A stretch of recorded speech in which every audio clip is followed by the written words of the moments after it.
আসসালামু আলাইকুম রহমতুল্লাহ। সুপ্রিয় শিক্ষার্থীবৃন্দ, মেকানিক্যাল ইঞ্জিনিয়ারিং চ্যানেলের পক্ষ থেকে তোমাদের সকলকে জানাচ্ছি আন্তরিক শুভেচ্ছা। এই ভিডিওটা তৈরি করছি অষ্টম শ্রেণীর শিক্ষার্থীদের জন্য। 2025 সালের অষ্টম শ্রেণীর ইসলাম শিক্ষা বইয়ের প্রথম অধ্যায় আকাইদ এর 25 পৃষ্ঠায় অনুশীলনীর 2 নং সৃজনশীল প্রশ্নের উত্তর নিয়ে আজকে আমরা আলোচনা করব। এটা হচ্ছে প্রথম অধ্যায় 4 নাম্বার পর্ব। তো শিক্ষার্থীরা, এই ভিডিওটির ডিসক্রিপশনে এবং পিন কমেন্টে প্রত্যেকটি ক্লাসের প্লেলিস্টের লিঙ্ক দেওয়া আছে। সেখান থেকে তোমাদের যার যে বিষয়ের ভিডিও দরকার খুব সহজেই দেখে নিতে পারবে। গত ক্লাসে আমরা 25 পৃষ্ঠার 1 নম্বর সৃজনশীল প্রশ্নের উত্তর নিয়ে আলোচনা করেছি। আজকে আমরা দেখব 2 নম্বর সৃজনশীল প্রশ্নের উত্তর। তো প্রথমে চলো আমরা উদ্দীপকটা পড়ে নেই।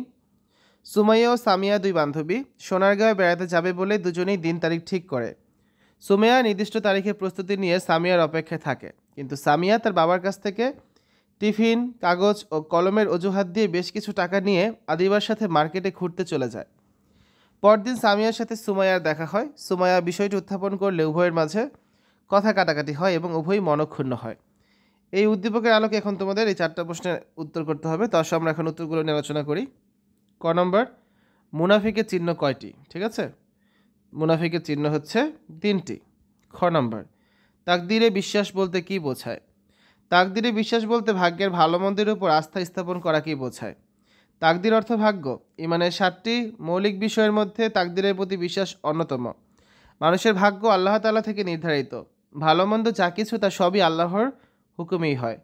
তাই দুনিয়ার জীবনে সুখে আত্মহারা হওয়া যাবে না, আবার দুঃখে দিশেহারা হওয়া যাবে না, বরং সর্বাবস্থায় আল্লাহর উপর ভরসা করতে হবে। এ ধরনের বিশ্বাস এবং কর্মই হচ্ছে তাকদীরে বিশ্বাস বা ভাগ্যে বিশ্বাস। গ নম্বর, সামিয়ার আচরণে কি প্রকাশ পেয়েছে ব্যাখ্যা করো। সামিয়ার আচরণে মুনাফিকের বৈশিষ্ট্য প্রকাশ পেয়েছে। যাদের মধ্যে নিফাক অর্থাৎ কপটতা, ভণ্ডামি, দ্বিমুখী নীতি বিদ্যমান তারাই মুনাফিক। নৈতিক ও মানবিক আদর্শের বিপরীত কাজ করাই এদের ধর্ম। মুনাফিকরা মুখে ভালো কথা বললেও তাদের অন্তর থাকে কুফরিতে পরিপূর্ণ। এমন মানসিকতারই বহিঃপ্রকাশ ঘটেছে সামিয়ার আচরণে। উদ্দীপকে সামিয়া তার বান্ধবী সুমাইয়ার সাথে সোনারগাঁয়ে বেড়াতে যাবে বলে দিন তারিখ ঠিক করে।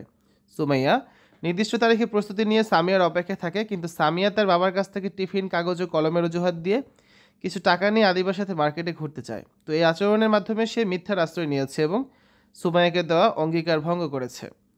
মুনাফিকের চিহ্ন 3টি, যথা মিথ্যা বলা, ওয়াদা ভঙ্গ করা এবং আমানতে খেয়ানত করা। এই লক্ষণগুলো যখন কারো মাঝে দেখা যায় তখন তাকে মুনাফিক বলা হয়। সুতরাং সামিয়ার আচরণে নিফাক প্রকাশিত হয়েছে। ঘ নম্বর প্রশ্ন, সুমাইয়ার কার্যক্রমের ফলাফল পাঠ্যপুস্তকের আলোকে ব্যাখ্যা করো। সুমাইয়ার ওয়াদা বা অঙ্গীকার রক্ষার জন্য ইহকালীন কল্যাণ এবং পরকালীন সফলতা লাভ করবেন। ওয়াদা দিয়ে তা পালন করা একটি উত্তম মানবিক গুণ। এটি সত্য পরায়ণতার অবিচ্ছেদ্য অংশ। শরীয়ত সম্মত কোনো ওয়াদা দিয়ে তা পালন করা অবশ্যই কর্তব্য। এই কর্তব্যটি পালনের মাধ্যমে সুমাইয়া একজন সত্যিকার ইমানদারের পরিচয় দিয়েছে। সুমাইয়া সোনারগাঁয়ে বেড়াতে যাবে বলে সামিয়াকে ওয়াদা দেয় এবং দিন তারিখ ঠিক করে।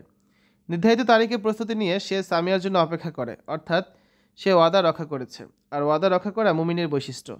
আল্লাহ তাআলা ওয়াদা রক্ষাকারীদের ভালোবাসেন। তিনি তাদেরকে জান্নাত দান করবেন এবং এর সব নিয়ামত ভোগ করাবেন। আল্লাহ বলেন, নিশ্চয়ই যারা ঈমান আনে ও সৎকর্ম করে তাদের আপ্যায়নের জন্য রয়েছে জান্নাতুল ফেরদাউস, সেখানে তারা চিরকাল থাকবে। সূরা কাহাফের আয়াত 107-108। সুমাইয়া ওয়াদা রক্ষার মাধ্যমে পরকালীন সাফল্যসহ দুনিয়ার জীবনে সম্মানজনক অবস্থান লাভ করবে। প্রকৃতপক্ষে আল্লাহ তাআলা ভণ্ডামি, কপটতা, প্রতারণা, দ্বিমুখী নীতি প্রভৃতি পছন্দ করেন না। সুমাইয়ার চরিত্রে এ ধরনের বৈশিষ্ট্য নেই। তাই মহান আল্লাহ তাআলা তার প্রতি সন্তুষ্ট হয়ে তাকে উত্তম প্রতিদান দেবেন।